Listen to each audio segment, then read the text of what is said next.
Right. So broadly speaking, exercise is like, you have like simple low intensity exercises like morning walks.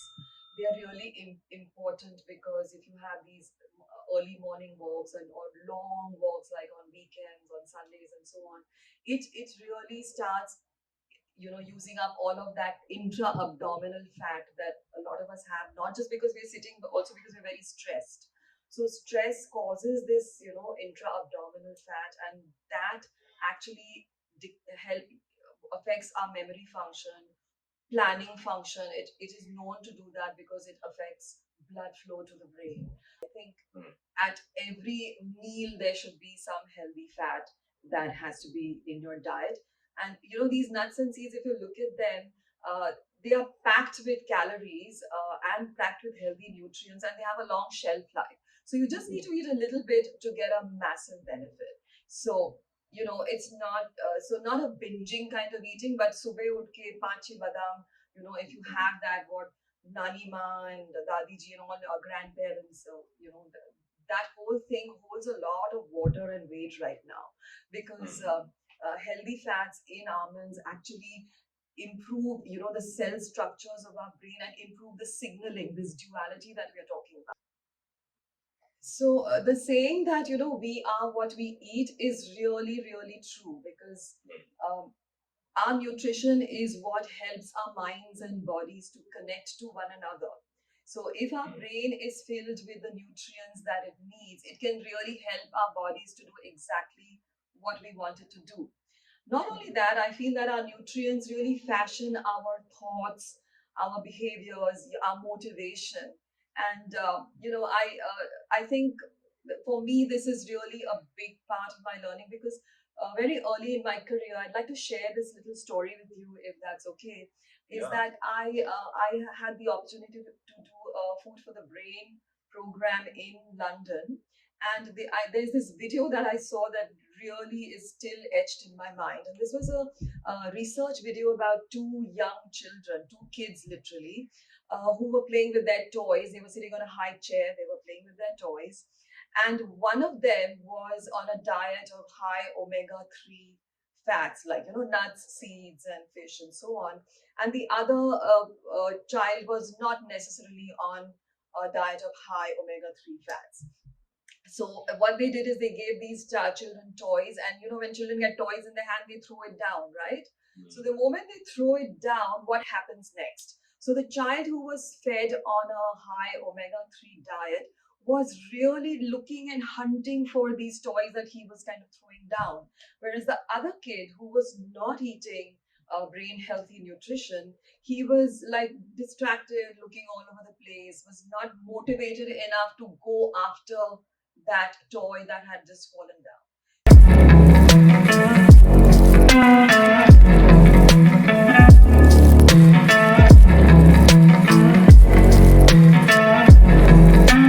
Hello, everyone. Welcome to Beyond the Surface podcast presented by Cognify Studio. Today, I have a very, very, very special guest with me. Uh, well, as you know, हमारा जो podcast होता है, it is mostly about mental well-being. We talk about brain. We talk about how it functions. We talk about the things that can lead you to a better lifestyle. Today, we are here with a special guest that will help you to get a better lifestyle. And how, I'll let you know about that in a few seconds. All right. The guest for today, she is highly honored, a Pilates teacher, she's an author, and you won't believe she's also a nutritionist. And there is a homework for you. After this podcast, I want you to guess her age. I am pretty sure you'll get it wrong. With me today is Madhuri Ruia, ma'am. And hello, ma'am. How are you doing, first of all? down. Hello, how are you, Harsh? I'm doing fine. Okay. I have introduced you in my style. I want you to introduce yourself now. Yeah, so Harsh, I am, been in the world of fitness for the past 25 years. As you said, I'm a nutritionist. I'm also a Pilates instructor, and I've authored a book called Who Stole My Calories. But sometime around 2009, I started my own gym, and It was a personal training studio which last, and the gym was around about 10 years, but I had to shut it because of COVID. But the interest in health and fitness is something that just gives me so much, such a so it's so rewarding and so satisfying. So I'm really glad to be here and share my thoughts with you. Well, thank you so much for agreeing to doing this podcast, first of all, ma'am, and thank you for coming and giving your time. And I believe we can start the podcast for today right now. So I start my podcast by asking the guest, how are you doing, first of all? I'm doing really good. Like I say, I'm always on my toes and toes, whether it's learning something new or, learning, keeping up with the trends of today, learning the AI about how that can make me better, a better nutritionist, a better trainer. And always, the thing that is really keeping me ticking these days is this brain fit body fit program that I'm, doing for young minds at Symbiosis International, and that is, really helping me to delve so much more into this world of nutrition that it's quite amazing. Wow, cool. Ma'am, I'll let you know a little bit about my podcast. So, and in Beyond the Surface, we delve into the topics that are related to mental health, mental well being, psychological well being. And I believe nutrition has a lot of a big part to play in our daily lives as well, right? Um, how do you think the daily fitness program, or maybe the physical needs, or the nutrition for that matter, can actually contribute to the mental health? So the saying that we are what we eat is really really true because um, our nutrition is what helps our minds and bodies to connect to one another. So if our brain is filled with the nutrients that it needs, it can really help our bodies to do exactly what we want it to do. Not only that, I feel that our nutrients really fashion our thoughts, our behaviors, our motivation. And I think that for me this is really a big part of my learning because very early in my career, I'd like to share this little story with you, if that's okay. Is that I had the opportunity to do a Food for the Brain program in London, and there's this video that I saw that really is still etched in my mind. And this was a research video about two young children, two kids literally, who were playing with their toys. They were sitting on a high chair, they were playing with their toys. And one of them was on a diet of high omega 3 fats, like, nuts, seeds, and fish, and so on. And the other child was not necessarily on a diet of high omega 3 fats. So what they did is they gave these children toys, and when children get toys in their hand, they throw it down, right? So the moment they throw it down, what happens next? So the child who was fed on a high omega 3 diet was really looking and hunting for these toys that he was kind of throwing down, whereas the other kid who was not eating brain healthy nutrition, he was like distracted, looking all over the place, was not motivated enough to go after that toy that had just fallen down. So for me, that I mean, I probably did this conference almost 15-20 years ago, but it's still etched in my brain. Ki jo hum khana khate hain, that is the thing that really gives us that motivation. It is the fuel for not just the workout in the gym, but it is the fuel for who we are. That's how I see it. All right. There's a saying in Hindi that says, that means, जैसा खाए and अन्न वैसा हो मन, right? Simply means कि whatever we eat, this simply means that correspondingly thoughts will be shaped accordingly, right? Exactly. Okay. All right. uh, is there a specific type of food, um in sense vegetarian or non-vegetarian for that matter, that actually mm, helps in that? What are your thoughts regarding that? That's a really interesting question. See, on paper, as such, it's the fatty fish that has the maximum omega 3. And it's a non-vegetarian food that gives you the protein, the non-vegetarian food that gives you the best kind of iron that works to improve your oxygen uptake, because oxygen is a very very vital nutrient, I would say, that we need for our brain function. But having said that, the human body adapts to what is the preferred dietary pattern, something that you resonate with. I can't put my finger on it, but I know that if somebody is vegetarian and eats nuts and seeds and even flax seeds, which is one of the best sources of omega-3 fats for vegetarians, flax seeds and chia seeds, then the bodies adapt to that, and that really starts working for everybody. So it's really important to stick to a pattern of nutrition which is plant forward, which contains nuts, seeds, vegetable greens, vividly colored vegetables, and stick to something that you internally resonate with. So I don't think it's really a matter of whether you're vegetarian or non-vegetarian. It's about what you stick with for the most part, what you feel you can do 5 years from now, 10 years from now, and for the rest of your life. All right. Well, that is a brilliantly collaborated answer. Uh, okay. I believe mind and body are two things, two separate things, I believe, right? And this is a duality that exists. And we have already talked about how one thing is related to another. Let's elaborate on that topic, and let's dive deep into it, how focusing on one thing can help you in the another thing. Right. Okay, so there are many layers and aspects to this answer. The mind and the body, and yeah, they are two separate things, but they are really united. They are united because if we just look at the brain through and the spinal cord, which is our central nervous system, it really connects with every single aspect of our body, from our metabolism to the sensation that we have on our fingertips.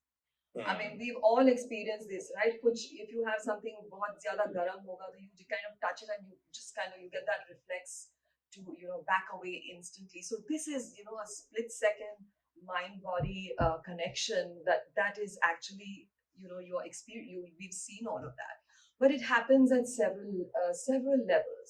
For example, if you don't eat for a long time, you feel that your brain can't function.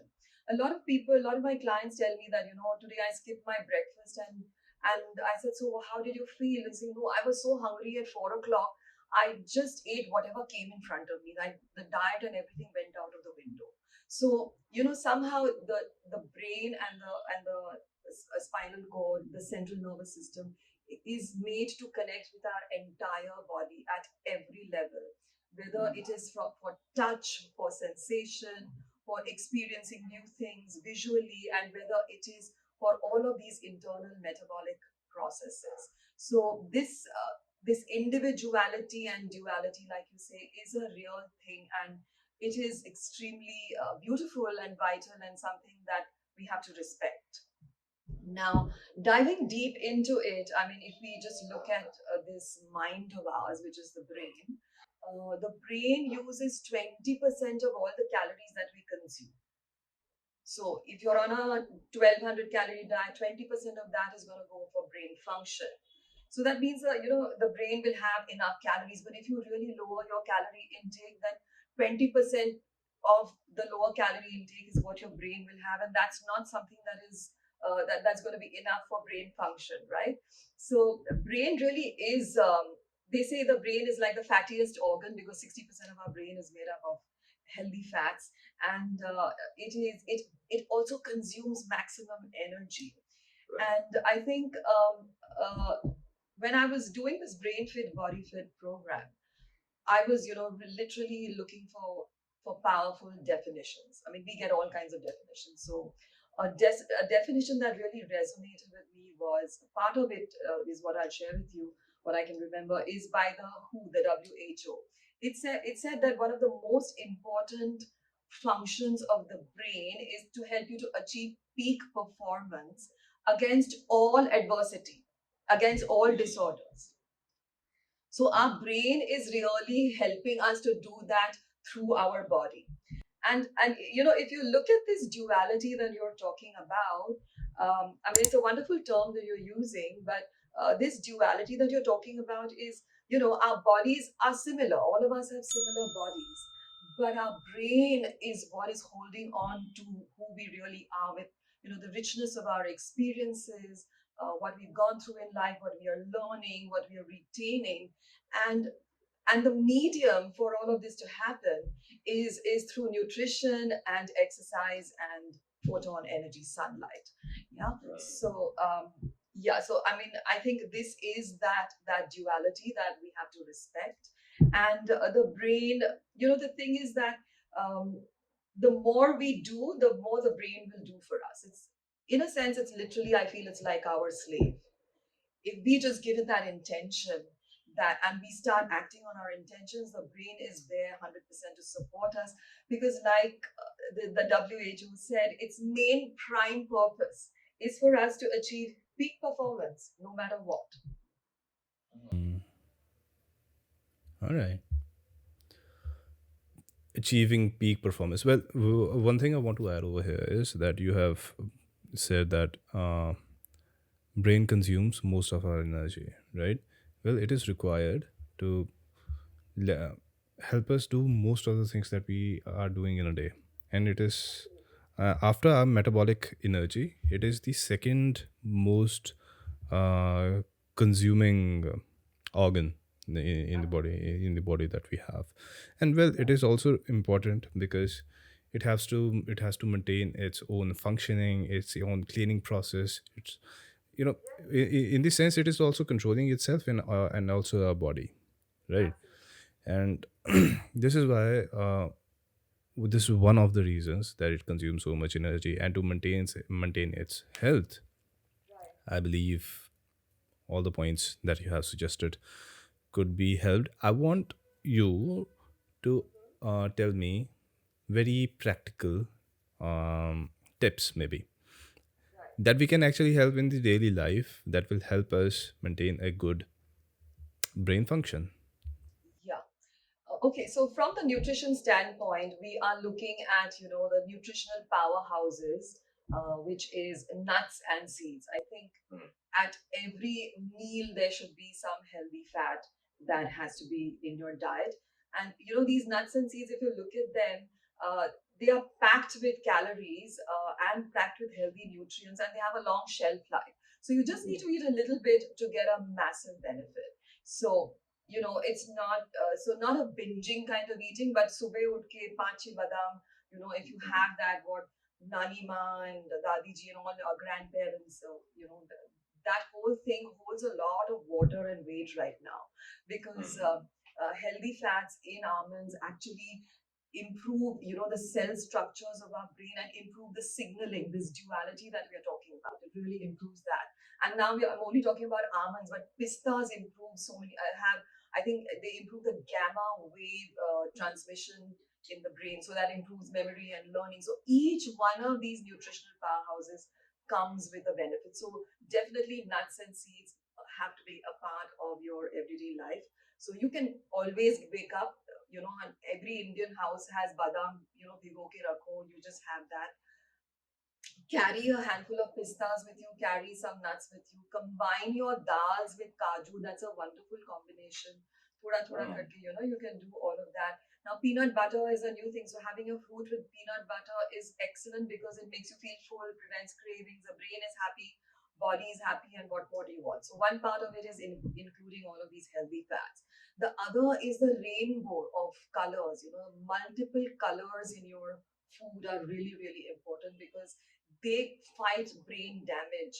There's oxidative stress in every part of our body. There is wear and tear going on 100% of the time. So how do you stop that? You stop that with this multiple colored fruits and vegetables. Like I said, plant forward eating. So you need to have 50% of your plate has to be made of vegetables that are cooked lightly, that are full of volume and give a lot of color. Now, for example, each color has a benefit. Now, spinach and the leafy greens are really good to improve blood flow. And blood flow is very good because blood flow is what, your brain needs, right? The nutrients and the oxygen all come from blood flow. And even your beetroot also does a lot of work to improve blood flow. Beetroot and dark red vegetables. Purple is a wonderful color. All your, kala grapes, jamun, all of this, all natural food is going to be really good. So, pack up your day with as much natural food as you can. And if you're like a busy, active person with a lot of stress, I think it is really important to eat, those three good meals every day. Very, very important. That and I think the biggest of all, which we forget, is our kitchen is the our ghar ka khana is the brain's best friend. Ghar ka khana that has been made traditionally with our traditional recipes, that is the brain's best friend. And with that, just by doing that, we can cut out a lot of the damage that happens to our brain.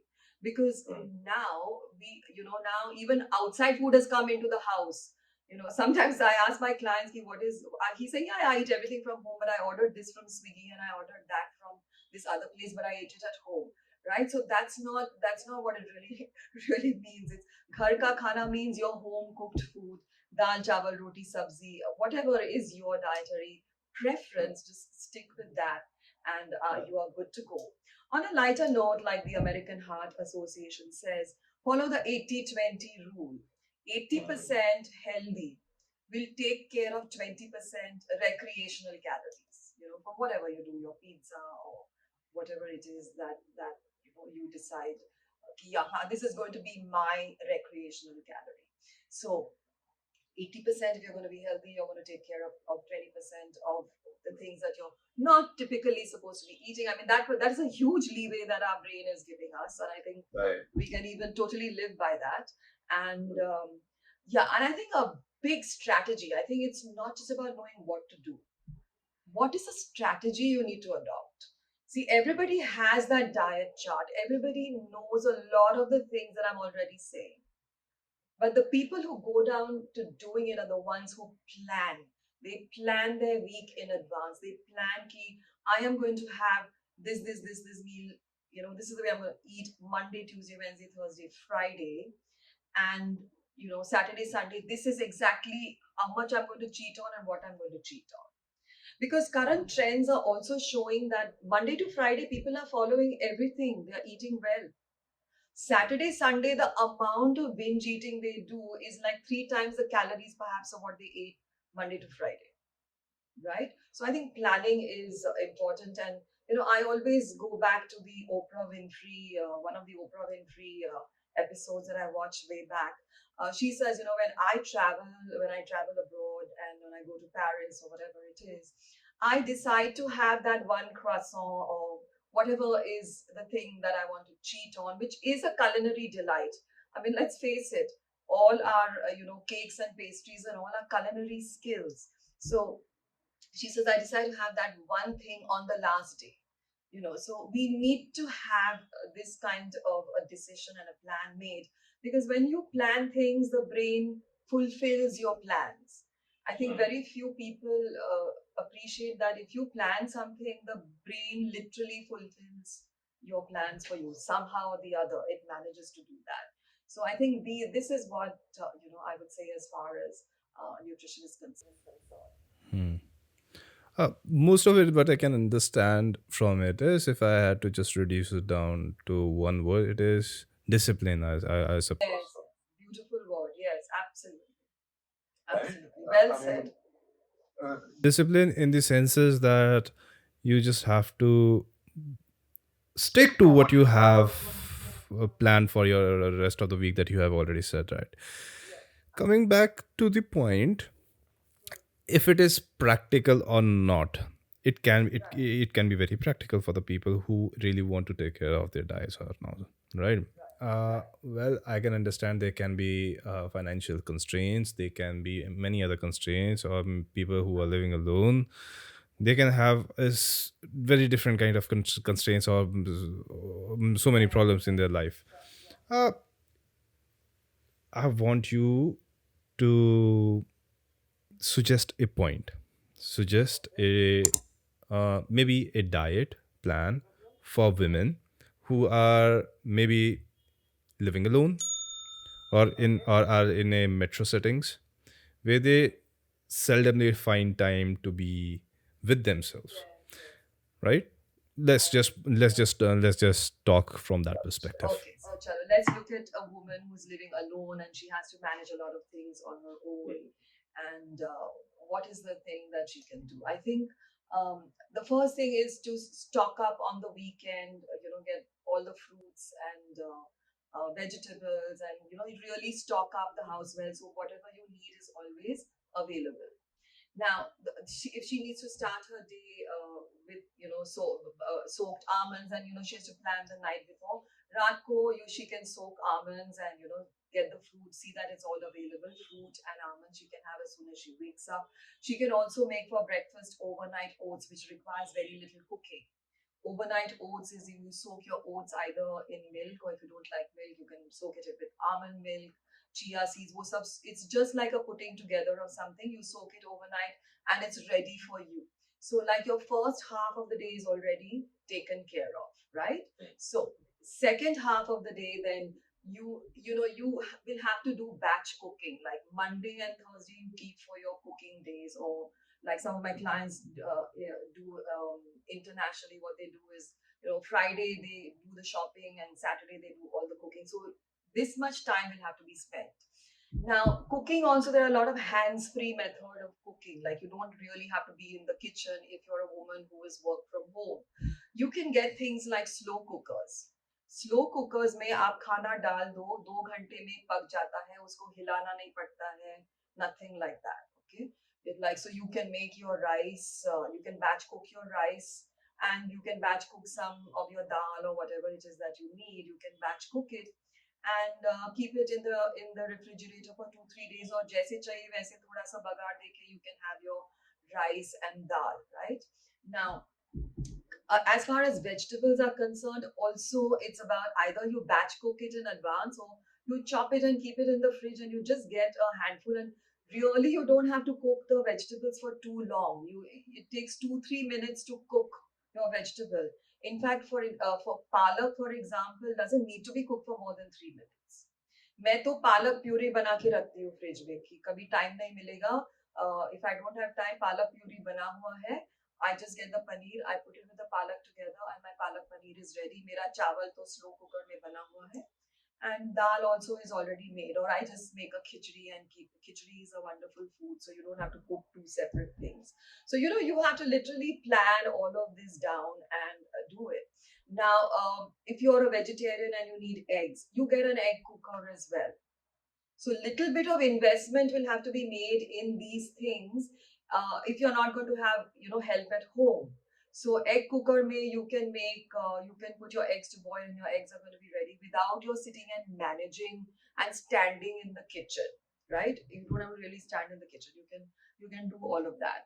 So similarly, like you get if you're eating meats and so on, you marinate your meats, and you have to marinate your meats, and you can like bake them in the oven or in an air fryer whenever you have the time. So the thing is that once you get used to doing it, you will figure out your shortcuts.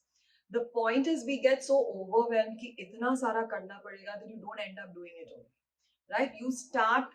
I would recommend for a woman, if she's starting out to live on her own and she's really wants to get this her health right and her brain and nutrition right, then start with one meal at a time.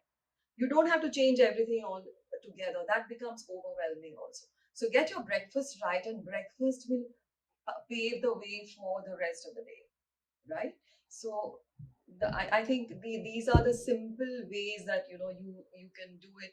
There's lots of technology available for slow cooking. There are rice cookers, so you don't literally have to stand in the kitchen and cook your everyday food. Of course, if you want to make like a special cuisine or a dish that requires a lot of masala and the preparation and everything, then you need to be a watchful cooker. You have to look at the gas and masala को भूनो और उसको भूनो. वो सब वैसे भी health के लिए अच्छा नहीं है, right? So your 80% should be made up like this. And a simple rule to follow for everyone is your plate. What does your plate look like? You don't need to count calories, you don't need to go crazy over anything. You just take your plate, divide it into half. One half has to be packed with vegetables, which is not doesn't include potatoes, peas, and corn. Okay, so all your tindli, palak, tinda, dudhi, methi, bhindi, everything, all of that comes over there. So you can either have it, either it's cooked in any form you like. It can be a soup, it can be a juice, it can be a regular, lightly cooked ghar ki sabzi. The other side of the plate, so one part, 50% is packed with veggies, the other side is divided into two quarters. एक quarter में you have your healthy carbs, जैसे कि you can have rice, there's no problem. So rice, chapati hai, jo bhi hai, you can have that. And on the other quarter is protein. So that can either be dal or paneer or fish or chicken or any one of those, whatever is suiting your palate. So if you have all of these components, you can put a healthy plate together. So I think it's more about cooking in terms of these components rather than dishes. Because if you're going to cook dishes like a biryani, or you're going to cook a palau, or you're going to cook, some aloo dum, and that requires a lot of time. But if you're going to just put your meals together in terms of the components, it really becomes very tasty and healthy.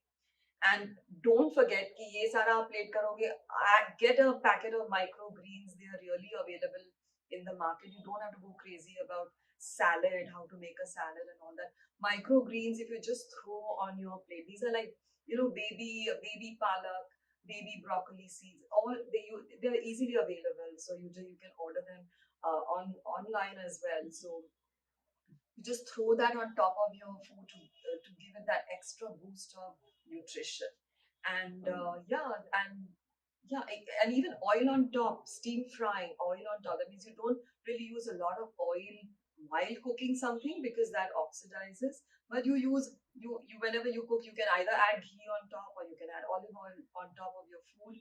That kind of binds all the nutrients together, and it lowers the glycemic index and makes you feel full.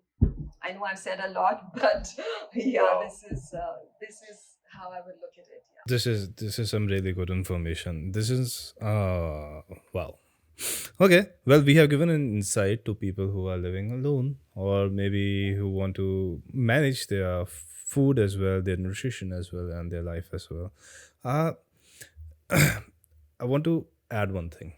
There was a guest I invited on my podcast, Aarti. She is a fitness influencer. So she said one thing, that more you'll be achieving in life, more you'll be sitting than moving around. Yes, I think it's a valid point. Yeah. So it is a valid point, because nowadays we are sitting more, we are working in MNCs and something big corporates, and we are sitting in one place more than moving around, and it does affect your health, right? And I know that you are also a Pilates teacher. Uh, let's explore that section as well. Let's explore that how physical health, or doing extracurricular activities, or maybe going to a gym, doing Pilates, doing yoga, exercise, anything like that, how is that connected to mental health? Let's dive into that. Right. So broadly speaking, exercise is like, you have like simple low intensity exercises like morning walks. They are really important, because if you have these early morning walks or long walks like on weekends, on Sundays and so on, it really starts, using up all of that intra abdominal fat that a lot of us have, not just because we're sitting, but also because we're very stressed.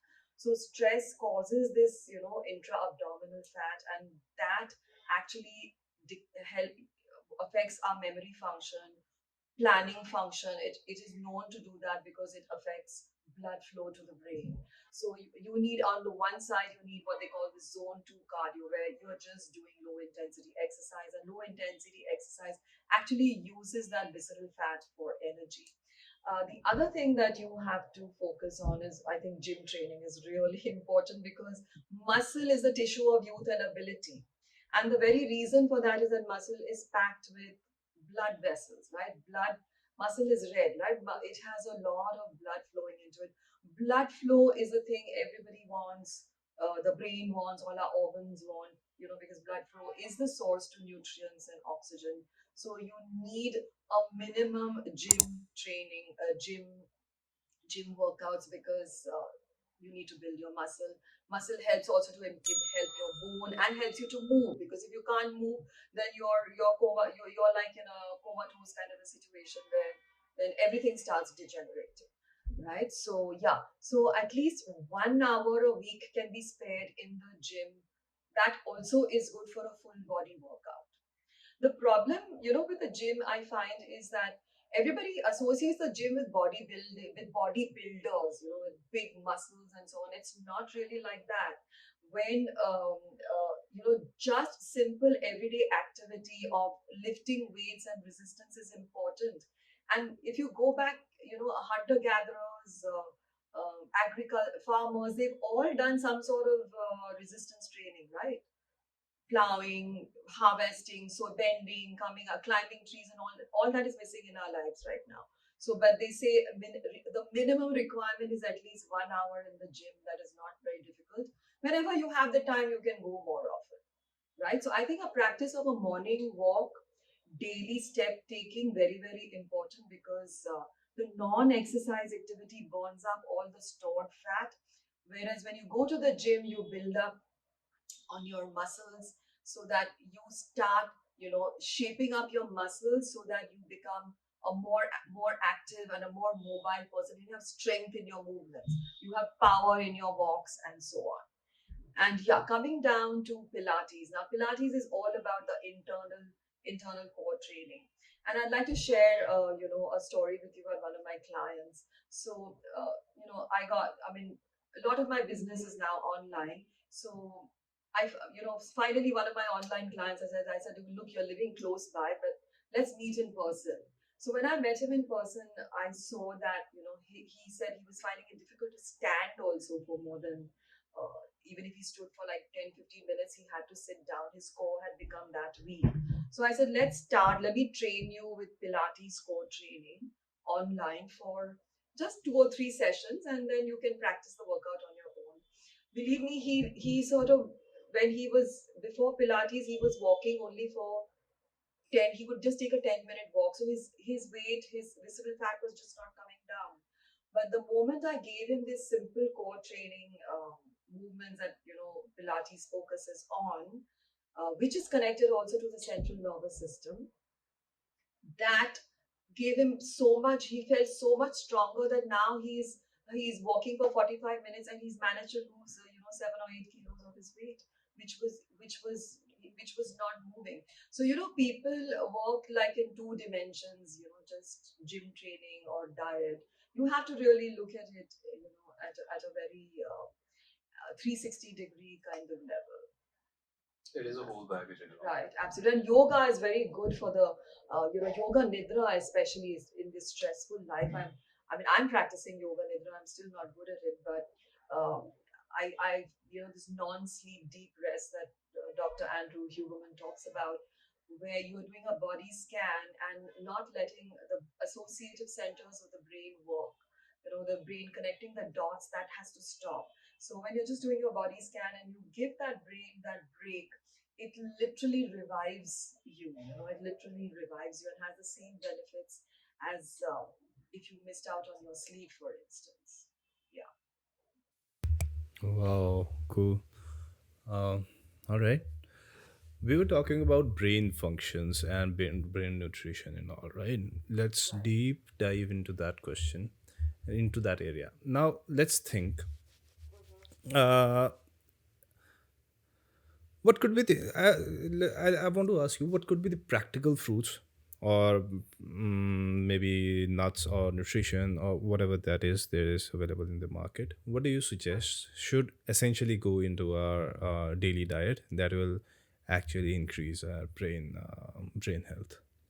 Okay, so I think the three things that we need to do as far as brain health is concerned is, first of all, prevent any damage to the brain cells. Okay, so that is one principle. The other is to increase brain volume. You want to increase the volume of your brain the more, because the more it shrinks, all the functions start shrinking. Your memory, your thinking, planning, all of that gets affected. And the third thing is to increase blood flow. So, like I said, uh, damaging foods for the brain is really highly ultra processed foods. Okay, ultra processed foods that have a very long shelf life. Now, for instance, I mean, even 6 years ago, when I would go shopping for any packaged foods, I would look at the shelf life and say, "Acha, this has ये 6 महीने का shelf life है. This is paisa vasool. It's really good." But now the tables have turned because foods that have a long shelf life have a lot of additives, stabilizers, trans fats. And I think I want to share this with you that on any kind of packaged foods, if the label trans fat is there and zero is written, it has zero trans fat. The labeling industry allows companies to say zero trans fat even if there is 0.49 grams of trans fat. And if you look deeper into it, you will see that it's 0.49 grams of trans fat for a serving. So if you look at a biscuit packet, it'll be say two biscuits may 0.49 servings of trans fat hai. But typically, who eats only two biscuits? I know that if I can, I love, you eat chai biscuit, to hamara, we love that. You will have the entire packet or, something close to that. So that's almost like 2-3 grams of trans fat in a matter of minutes. That's kind of going in. So packaged foods is really not is to be avoided as much as possible. I know, much as whatever it is, your dalda, ghee based, palm oil based food, all that has to be avoided. So next, foods that are going to increase your brain volume. Like we said, you're looking at healthy nuts and seeds. So at least 2 tablespoons of nuts and seeds every day should be there. So you have to have that fixed, right? Flax seeds, 10 grams of flaxseed powder can be also had every day. It is excellent for brain function. Then you're going to look at least 4 or 5 vegetables that you're going to have on a daily basis. So you can you can have like palak and methi, and you have to decide that कि घर में क्या क्या सब्जियां बनाएंगे. Excuse me. So you can have like red, yellow peppers in the morning, or you can have capsicum, and then you can whatever you cook one vegetable per meal, and then you can add carrots and radish and lettuce. वो सब ऊपर से tomato करके you can get your 5 vegetables. Then protein is very important because protein makes the neurotransmitters. Protein is what is making the neurotransmitters that send the signals from one brain cell to the next and in turn to the entire body. So protein in the form of eggs or fish or chicken for those who are non-vegetarian, and then paneer and dals and legumes. Legumes are a big powerhouse of nutrition because they also have fiber. That has to be there in at every meal, right? So you decide what protein you want to have. So morning you can have rajma, evening you can have paneer. So you literally have to make that plan. So we spoke about avoiding processed food, having nuts and seeds. Number two, number three, having 5 colors of vegetables because not only do they have color, vegetables also have fiber, and fiber prevents Alzheimer's. So fiber prevents and improves memory in the short term.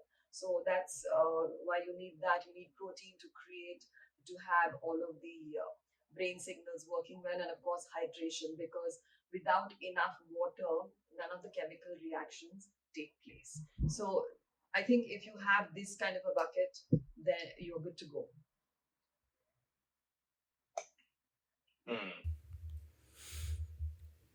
Okay. You have answered a lot of questions that I was going to follow. You have answered what could be the foods that can actually help in preventing brain loss or brain functioning or help boosting brain functioning, right? And even asking for the practical tips that can be added to the daily nutrition. One question has answered all of those questions. Wow, I should be like, uh, say native nutrition, I think that term is really very powerful. Be native as far as your nutrition is concerned. I think that's really key and vital. Yes, Nutrition. What exactly does that mean? being close to nature, right? You have to see the brain. I think the brain doesn't is hasn't wrapped its head around, so to speak, the way we live now. You know, with phones and second to second stress and all of that. And it really loves that food that is grown through nature, because you know the nature traps the energy of the sun, photosynthesis, in the food, and that is what is removed for when you're packaging, right? When you package foods, you remove all of that natural native nutrition, so to speak. So that is a very it creates a discord in the minds, in the brain, and in the brain and body connection, and it makes us more stressful. It makes a craving brain.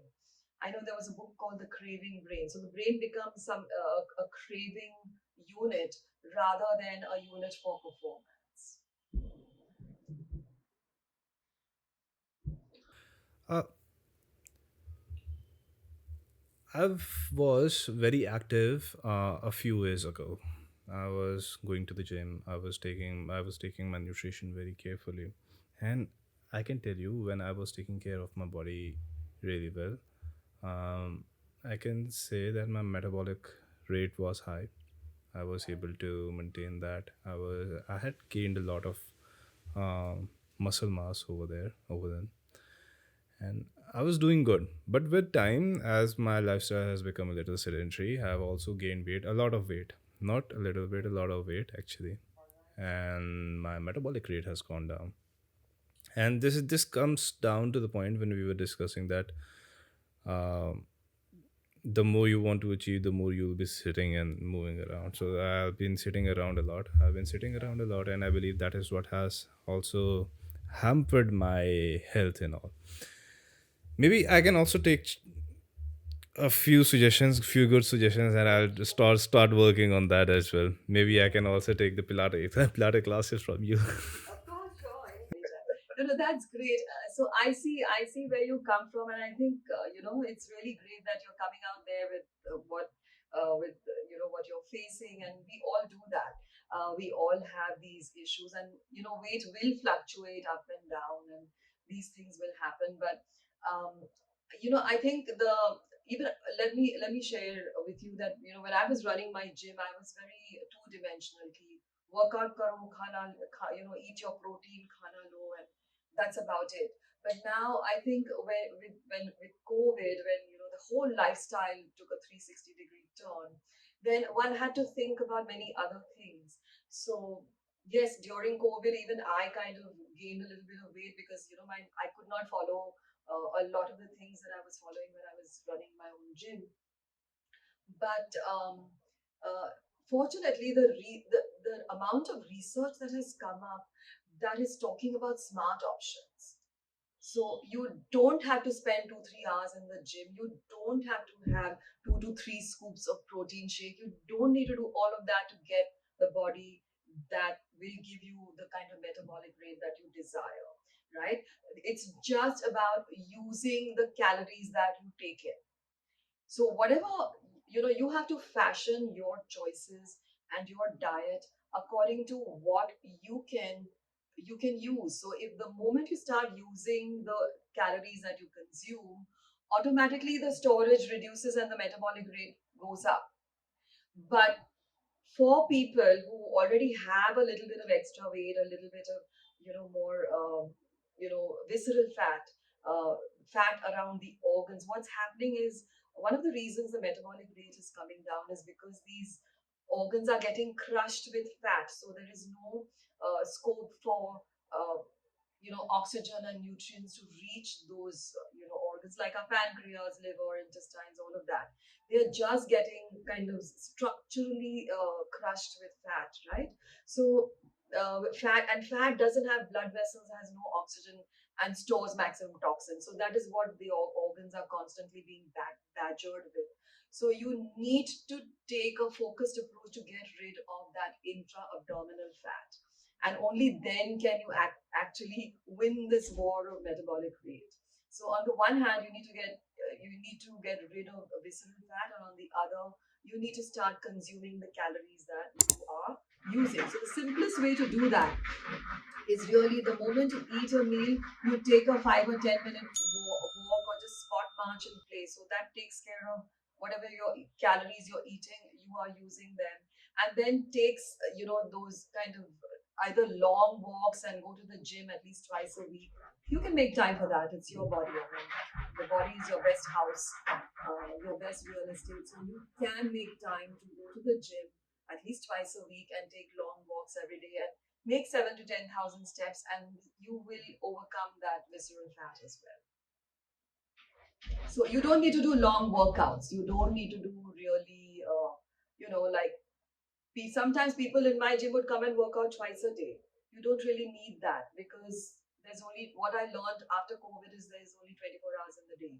So if you're going to spend 3 hours working out, what are you going to do for the rest of the time? So, on a daily basis, your workout has to be smart and limited to that 45-minute window. I think not more than that, but you need to be active 5-10 minutes every time you're sitting for a long period. Well, that is a practical advice that you have given.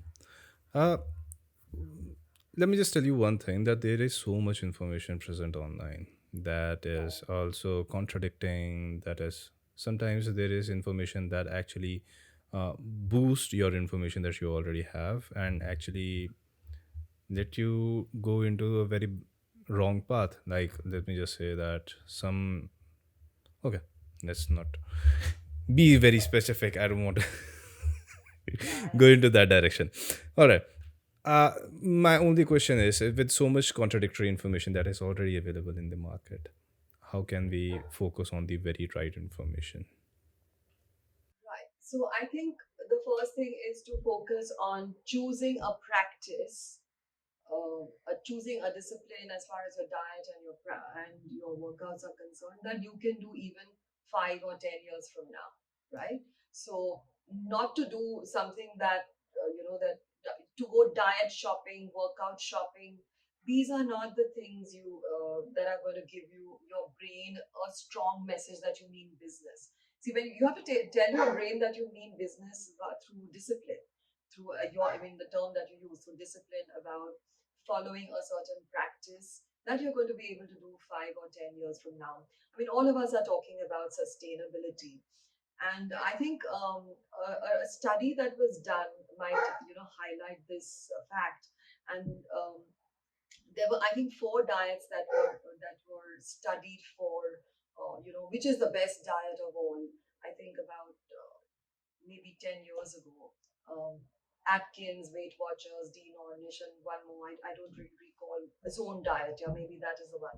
I don't recall exactly the name, but I know that this study was conducted, and they said everybody followed. The study was conducted over a group of people who had everything similar, and they just followed these different diets. And they said when they tested the result, which is the best diet, which is the number one diet. And the result was quite spectacular and surprising. There was no one best diet. The candidates in each and every diet that followed the diet, whichever they were on, consistently and with discipline, got the best results. So, like I said, the body will adapt to the thing that you follow for the most part, the discipline that you take on for the most part. So, uh, there will always be something better and something worse and something that works and doesn't work. um, I think you need to, if you go the plant forward route, if you eat food that is driven by nature for the and you can't really go wrong. You can't really go wrong, and that should be the leading path.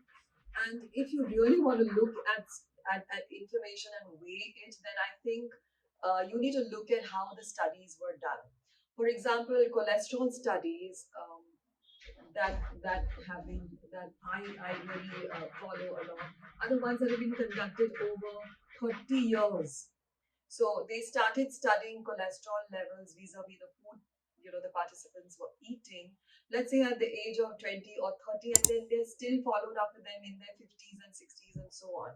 So this is these are the studies you need to really imbibe in your thinking process, because anybody can come and say that this one food is good. Like for example, if you look at oils, all oils say that we are cholesterol free, but you don't have to say that they're naturally cholesterol free. There is no they don't make themselves cholesterol free. Everything, all natural oils have no cholesterol, so that doesn't make them really good. It's what they when you have it, what it does in your body that really makes a difference. So I think looking at some credible information from credible people, and so you decide what is your level of credible information and you work on that. Thank you, ma'am, for sharing that. Well, I can see that book over there and it says "Who Stole My Calories." I believe that is your book, right? Yes, yes, Let's talk about. yeah. That was a very interesting time, in my life. Of course, now when I wrote the book, it took 3 years to write it, but now with AI and things, you can write a book much faster. But yeah, so when I was running my gym, I used to get a lot of opportunities, and I used to write, I used to write a column for the Mint called Diet Desk, and Jaiko Publishing, they approached me to write a book. And once we brainstormed, we said, we don't want to write a typical book.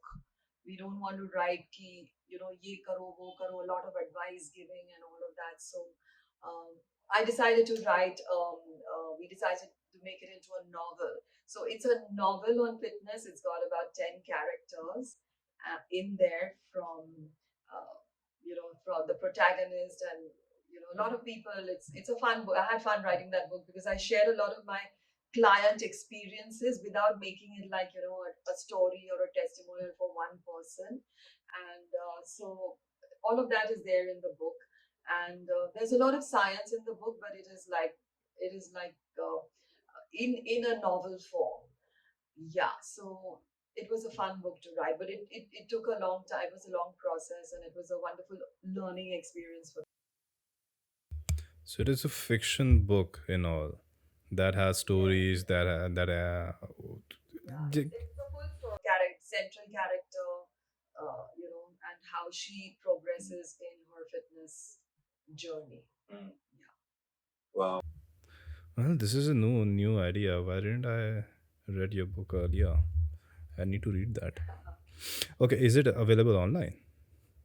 Yes, yes, it is available on Amazon. It is available on Amazon.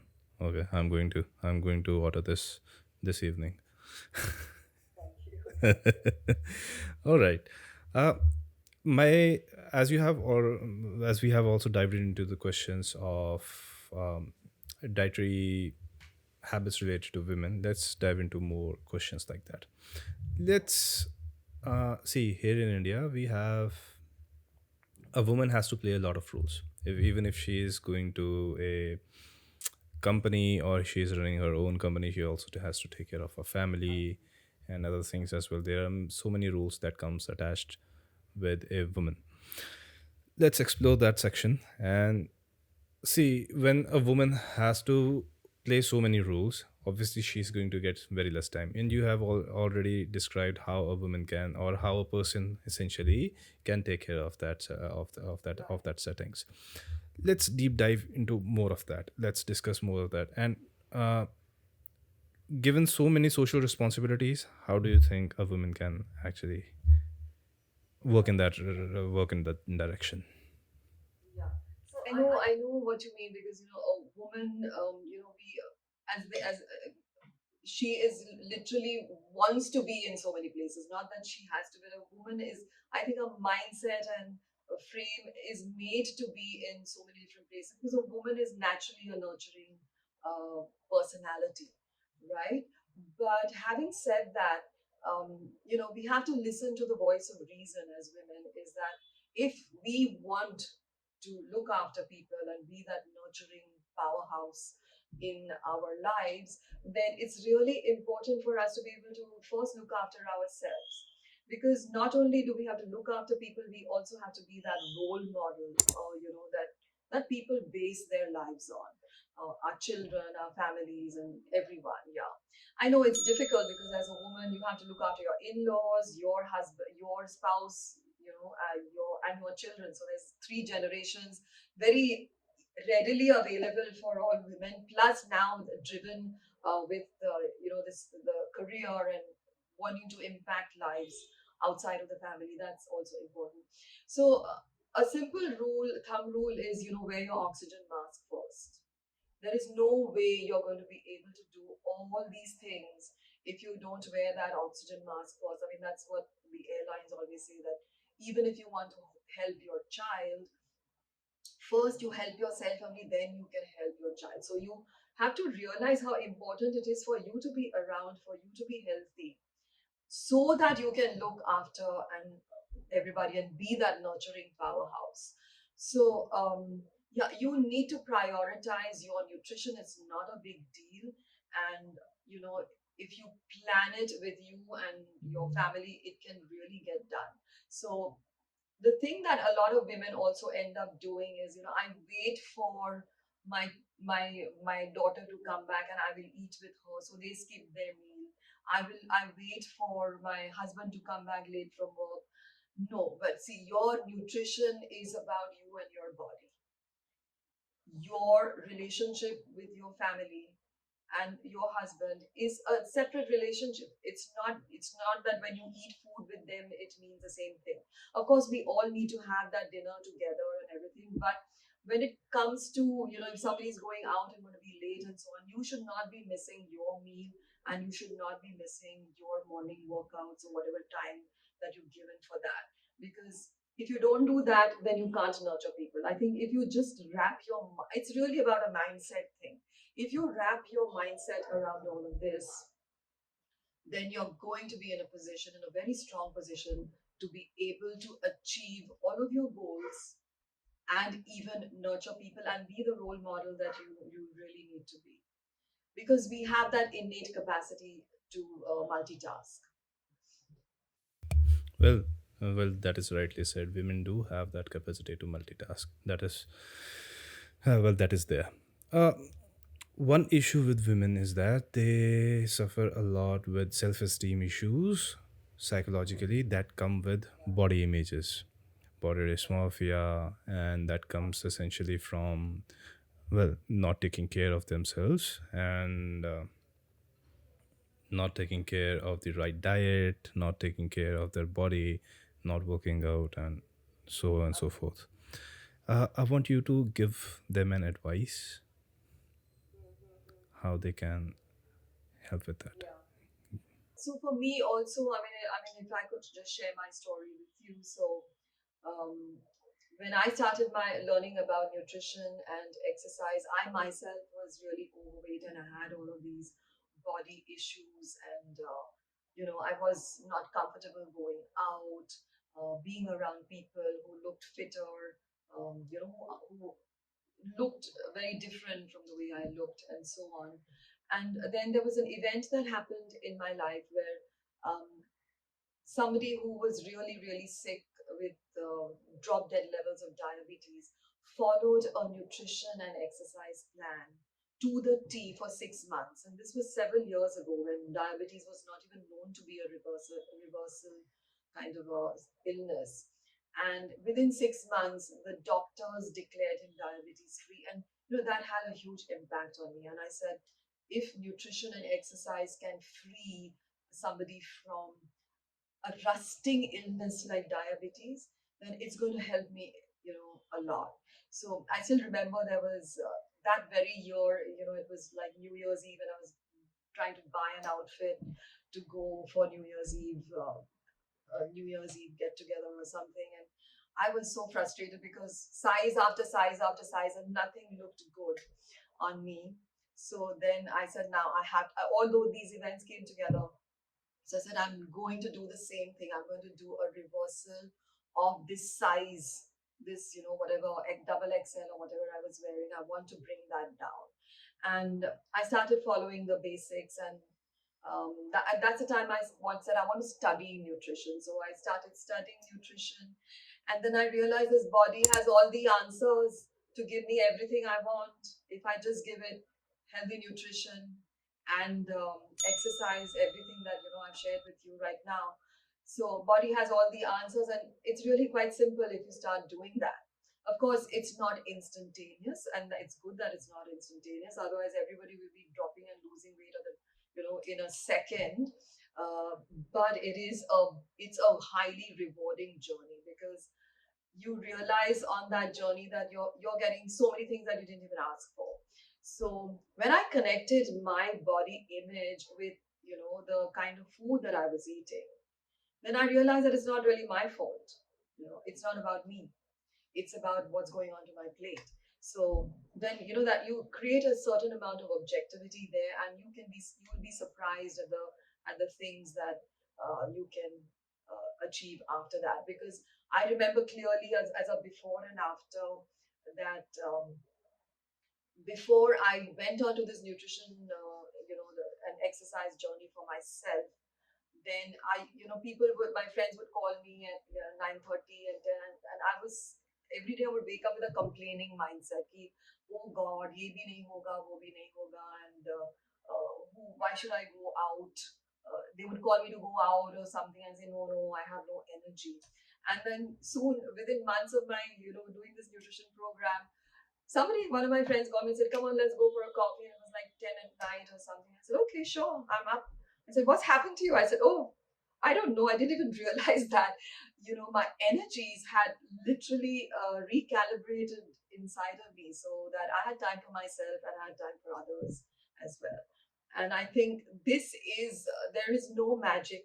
There's no magic to this, but it's about using, rationally, making that connection. You make that connection and just drive forward. And with your nutrition by your side, you can do many things. In fact, I know this is sometimes even when we go for a meeting or a business proposal or something, I literally do about 10 to 20 push-ups so that I get my blood flowing, and then I feel I get the confidence. I know it's